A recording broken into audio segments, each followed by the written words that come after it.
Well, when I was a little boy sitting on my mama's. Hello, welcome to Going Deeper. My name is Marcie Sclove, and today my guest is Jules Chametzky. Some of you might have seen Jules's interview that was replayed recently with Isaac Ben Ezra. It's from 2011. But today we are going to touch on some other parts of Jules's life. So Jules was born in Brooklyn, New York in 1928. His parents were Jewish immigrants, his father from Russia and his mother from Poland. And they were both Yiddish speakers and working class people. Jules is an accomplished professor, author, editor, and was a key player in creating several institutions that are still thriving today.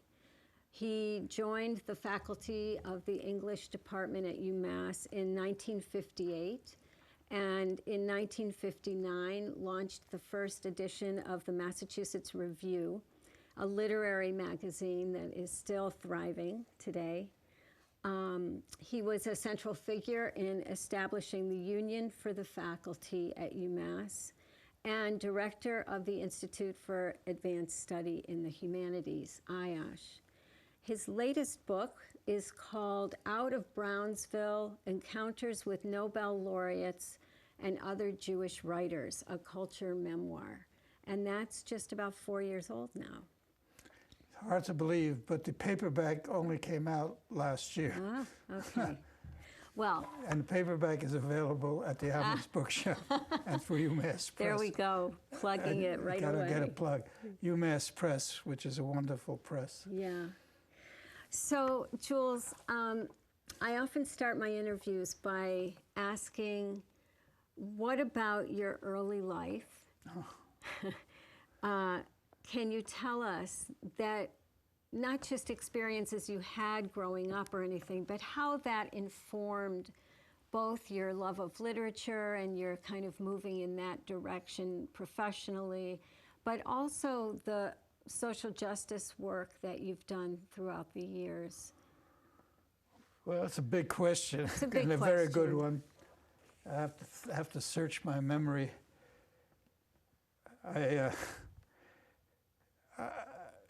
I started being political around the age of 12, I think. I distributed leaflets in my district for a woman who was running for local council, Beatty Markowitz. She was part of the team of one of the few Jewish congressmen, if not the first, named Emanuel Seller from Brooklyn, and he was our representative, and she was part of his team. They think about leaflets. And at 14, I heard a socialist speaker on the street corner during the 1942 election when Governor, I don't want to go into too much detail, but Governor Lehman, Herbert H. Lehman, was running for governor for the third time, I think. And there's a man on the street corner from the Socialist Party who looked like and sounded like Bernie Sanders. And he didn't quite make all the gestures, but he was very much like saying, a telling thing he remarked was, I know your parents and all of you are going to be for Herbert Lehman, but I want you to reflect on the fact that where he goes to worship is the Fifth Avenue Temple Emmanuel, which is for the very wealthy. Oh. And he said, think of your parents, where they go. I said, yeah, I thought of like small, unpretentious. That's so interesting. He was making the class. The first time I thought about the class system within my ethnicity. Right, right. And at 14, I was also a freshman at Brooklyn Tech, where I loved the mathematics that they taught us, especially plane geometry. And one day I was in my synagogue outside looking around. I said, gee, the world is full of angles and circles and planes, and it's lawful. And it doesn't care whether I smoke a cigarette or not on Saturday. And I think that was I became a Spinozan without knowing Spinoza until I got to college. Yeah. but that was my orientation, and I began to read a lot. And I went to a good high school, Brooklyn Tech, and I read avidly. And there was I read in the 40s. Was it? Yeah, the 40s during the war years, Second World War. My brother was abroad in the crack infantry regiment, 16th Infantry of the 1st Division. And while I was worried about him all the time, I was also having guilt because I was enjoying myself. I was playing basketball and reading a lot. And I remember reading Richard Wright's Native Son, Michael Gold's Jews Without Money, and a few other books of that. Johnny Got His Gun, Dalton Trumbo, which made me a pacifist. But all these books were in the window on the main street in Brownsville of a guy who had a stationery shop, and he had these books in the window. So he was pretty radical. He was pretty radical, because then I learned, I got to know his daughter, who also went to Brooklyn College. And she said, oh, yes, he was a 1905er. You know, that was the Russian Revolution of 1905, which was very idealistic. And people who were very devoted to their ideals. But anyway, he also did time in Siberia and so on. Wow. So it was around me, and Well, what in the home, like what, with your parents and your brother growing up, like did you grow up in an Orthodox home? Yes, it was Orthodox. And Yiddish was your first language? I doubt that it was, but I knew it. I mean, it was my brother's, because he was 8 years older than me. Okay. So when he went to school, he didn't speak English, but I did. So it's But possible. I was mixed. It was mixed. But it's possible that one can grow up in an Orthodox Jewish home and not be politicized. What about it? Well, it was a very, you know, the World War II and 30s, I mean, the Depression. I mean, many factors require a 3-volume history. But I mentioned Lehman. Politics was a good thing in those days, especially in New York. We had great people in office. We had a wonderful mayor, Fiorello LaGuardia, one honest mayor New York had until that time. We had a governor who was decent, Lehman, even though he was a member of the Lehman Brothers family bank. We had a great Senator Wagner, Robert Wagner's, and he was a liberal Catholic and wonderful. The Wagner Labor Relations Act freed labor. We had a President Roosevelt, who we regarded as a god. So here are those people that you could look up to. So politics was a nice, good thing, unlike now, in a way. I mean, except until Obama came along. It was something. In 1948, I was 20. I supported Henry Wallace, the American Labor Party supporter. And you also joined the NAACP that year, didn't you? No, I joined it at the University of Minnesota in 1950. Okay, that was 50. When I was in graduate school. No, I was in college. I didn't belong to anything. And I did work with the American Labor Party because they had tickets for this big rally for Wallace. And I was a captain in one little section. I couldn't vote then. You had to be 21. And I thought, 50,000 people were in Yankee Stadium. And the great Paul Robeson sang, Pete Seeger sang. It was really quite an occasion. And then it poured rain. Oh my goodness. So everybody had to go home. We all came back the next night, 50,000 people. I said, wow, this is quite a movement. This is wonderful. And then, of course, that's about all the people in New York who voted for Wallace. Oh, funny. He lost big. So it was a good education. Don't look at the crowds alone. Anyway, I was political, but not a member of anything until I got to graduate school. And then, jumping forward a little bit, but during the McCarthy period, you were questioned, weren't you? Oh, yeah. They let you go, though, right? Let me, who's the they? Well- No, I was not formally charged by any government institution, Okay. but some woman, I think a little bit deranged, was in front of the Senate committee and named 26 people from Minneapolis. Two of us were teaching assistants at the university, and I was editor of a very radical journal called Faulkner Studies. Yeah. Hardly. But I had been a member of the Labor Youth League for about 6 months, and maybe a year. And that's, and at the same time, I was in the NAACP. Yeah. And I worked with a subcommittee with two wonderful black women. Three of us were a subcommittee that were pushing a Fair Employment Practices Act. We got signatures in the student union and so on. And it was Minnesota was the first state, I believe, that passed the Fair Employment Practices Act. Really? So That's I wrote very cool. leaflets, for them, and one against the execution of a black man in the South named Willie McGee. Mm-hmm. So I got active in NAACP in those years and sent money to Montgomery bus strike and so on. And so I was, up front, and there was demonstrations against the firing of a black philosophy professor. And I was involved in that. So Yeah. So you were active. I though. got named with this other guy.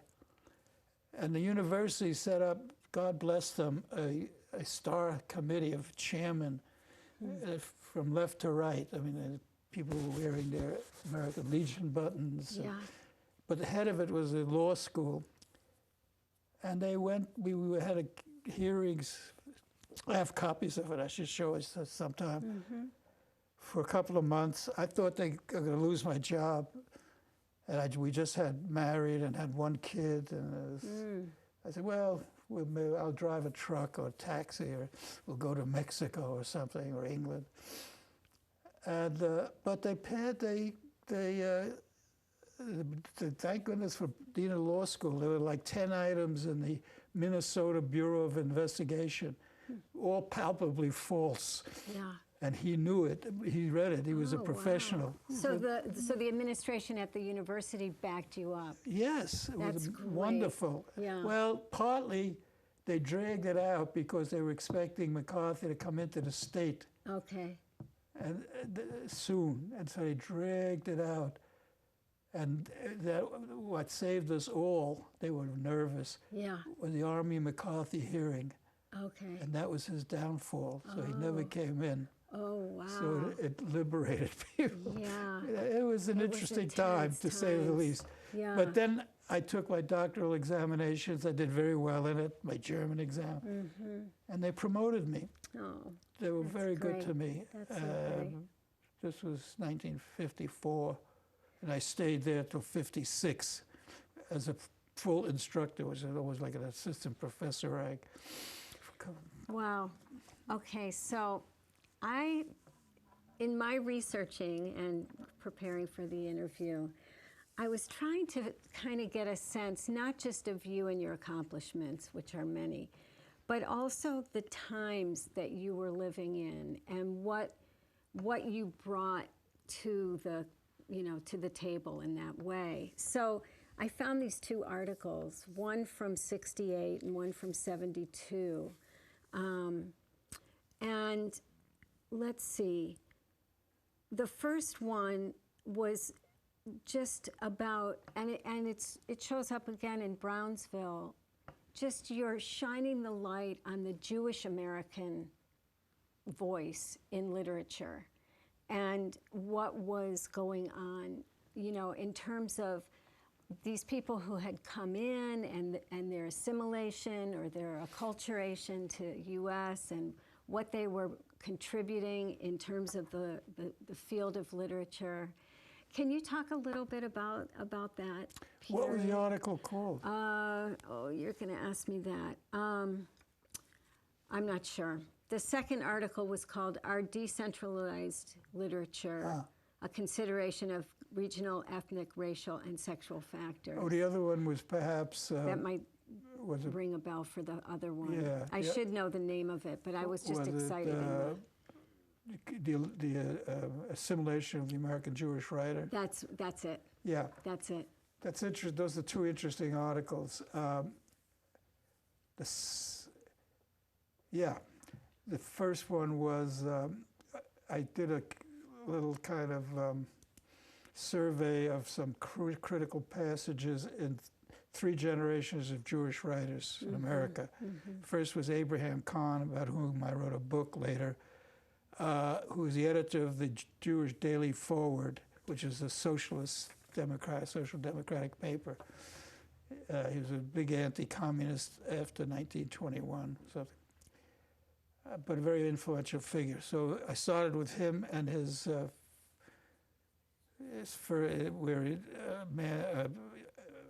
Rise of David Levinsky, an immigrant comes to America, and it's the story of this immigrant's procedure through American life.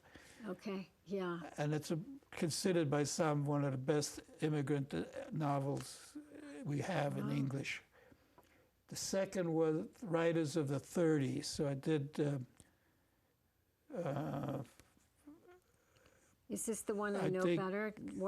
George Washington Cable, Abraham Kahn? No, that's the second article. That's the second article. Okay, no, this one was the playwright, the left-wing playwright Clifford Odets, Awake and Sing. And the third was Saul Bellow. So I said from... And with Bellow, you had the maturing of the first. The guy looks at the Statue of Liberty and he's fascinated and everything, and This is the story that he's written. The first story you're talking about. Yeah, his story, Rise of David Levinsky, and then the second, the play Awake and Sing, which is being revived often and was done recently again. Odets was a very good left-wing playwright of the 30s. And he has an old grandfather who's always playing records of classical music, a retired barber. But he has one of Maya Beer's Africana, where the guy looks out at Africa and says, "Oh, Brave New World," or words to that effect. You know, and it's really about America, basically. And the third is it's Bellow, talking about his parents, and each one has something about mother. Yeah. And the first one is mother, so and so, and mother. But with Bellow, you get mama, and he creates her almost like a Greek goddess. But he's not shy about acknowledging his ethnic background. Yeah. In a way, he's assimilated. So that changed for Jews, right? I mean, was there a time when Jews were more quiet about their ethnic background and, fearful of anti-Semitism and? Yeah. Of course there was, and there was anti-Semitism in the Civil War, even though there were a lot of Jewish soldiers, and in the 90s, hotels had to be opened, even among the elite. You mean to allow Jews? To allow Jews to come in to luxury hotels in the mountains or in Saratoga, the famous cases. And changes of name were prominent. Certainly Hollywood is evidence of that. Sure. So many Jewish Americans had to change their names if they wanted to be actors. Yeah. You know, John Garfield was Julius Garfinkel, and Edward G. Robinson was something Rosenberg, and so on.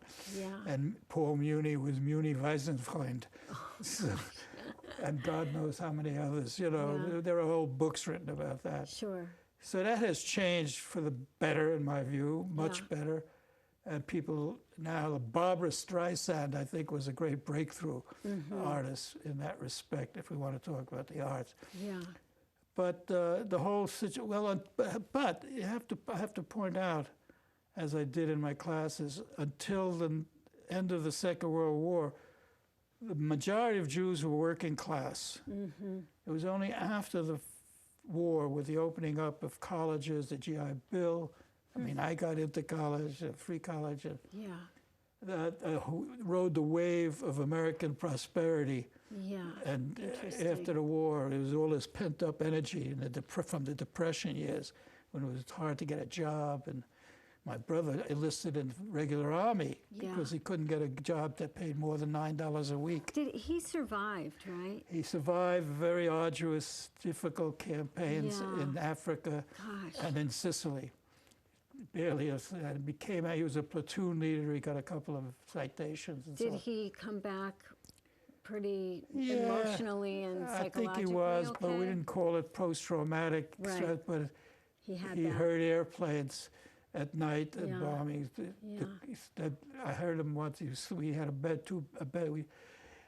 Before he got married, he cried out in his sleep, "The crosses are coming," which is the Luftwaffe Messerschmitts. I'm thinking of this photograph that we'll show, and your mother. It's the family, and your mother is holding a portrait, a photograph of your brother. Of a soldier, Yeah. Well, there were several relatives. I had cousins in the Army and in the Coast Guard and in the Navy. And, one cousin, graduate of City College, but they put him in the infantry and he became a master sergeant, went through all of Europe. Wow. From after Normandy right to Berlin. Yeah.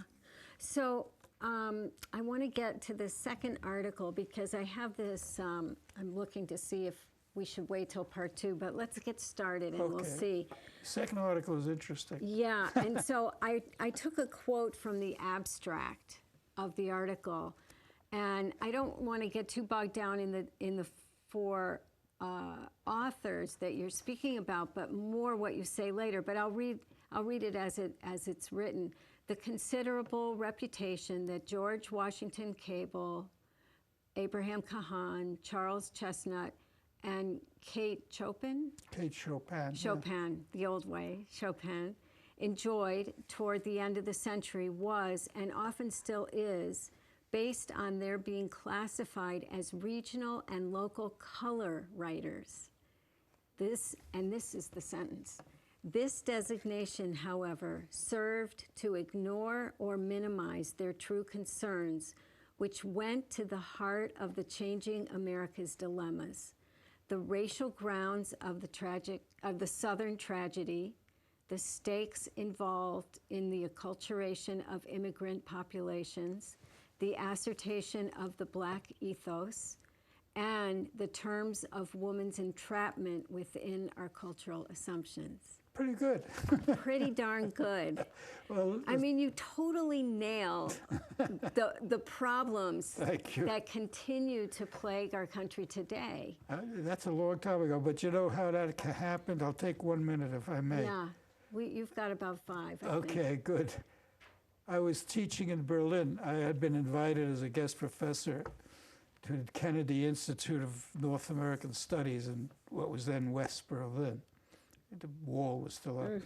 Sure. And I was invited to give the keynote address at the German American Studies Institution or whatever, association, German American Studies. And I gave the keynote address. And one of the assistant professors in that audience then became the full professor at the Kennedy Institute after I left. And years later, he told me, you know, that was the most influential essay in Germany for 10 years. Oh, my gosh. He says it changed the whole course of the way they regarded American literature. Wow. That's what he said, and he was a full professor at the Kennedy Institute for many years. Very well-known guy. Anyway, I gave the talk, and I told him, I wish you had told me at the time. But anyway. It went over pretty well, but... And the talk was based on this kind of sentence? Yeah. It was this work. That was in the piece. Yeah. And I went through all of them. And I got the title, Decentralized Literature, was actually a title I got from William Dean Howells of the late 19th century, a writer very few people read or know about. But he was a great friend of Mark Twain and Henry James. He was a great editor of The Atlantic, and then an editor at Harper's. Very influential, great wrote many novels. And he became the dean of American letters. As somebody once, I think maybe Bellow once remarked, if a foreign dignitary arrived on the port, like Gorky came to America, old Howells was out there on a boat to meet him. We don't have that kind of culture anymore. No. But no. he talked about our decentralized literature, and he welcomed in the immigrant writers like Kahn and women writers and Mark Twain, all people who were sort of outsiders. Sure. He welcomed them into the club, so that was nice. Yeah. That's, I was really, really moved by reading that and, thank you. knowing that you were a person who was sort of, you know, you weren't creating this situation, obviously, but you were shining a light on it in a way that changed, it feels like it changed the way others, as you say in Germany, talked and thought about literature and bringing in all the different kinds of Americans. Right. Thank Yeah. you. Yeah, you got it. You got it. And interestingly enough, those two articles you mentioned were published in German, a German Jahrbuch for American Studies, not in America. Oh, really? So I was a little ahead of my time. was it in any way, did you get backlash at UMass for that? No. They left you. Got credit for You it. got credit, yeah. No, by that time I was a full professor in 1968. Right. So you could I could do what branch I out, wanted, yeah. and I'd been editing the Mass Review Right. since 1959. Right. So I had a little status within my own little world of the English department. No, that didn't worry me. But the journals of the day, unlike Mass Review, were still stuck in a rut. One of the impulses behind founding the Review for some of us was to break out of the mode of formalism and bring in history, sociology, More politics, interdisciplinary. American studies like view of things. Even though I didn't major in American studies, Yeah. paradoxically, I did my dissertation on the English Renaissance. Yeah, right. But I went to the American Renaissance as soon as I could. Yeah, yeah. Okay, this is really great. And I have a lot more to ask you, but we are winding down for part one. So I want to thank you, and we'll take a break now. And we'll see you all for part two. Thank you. Thank you.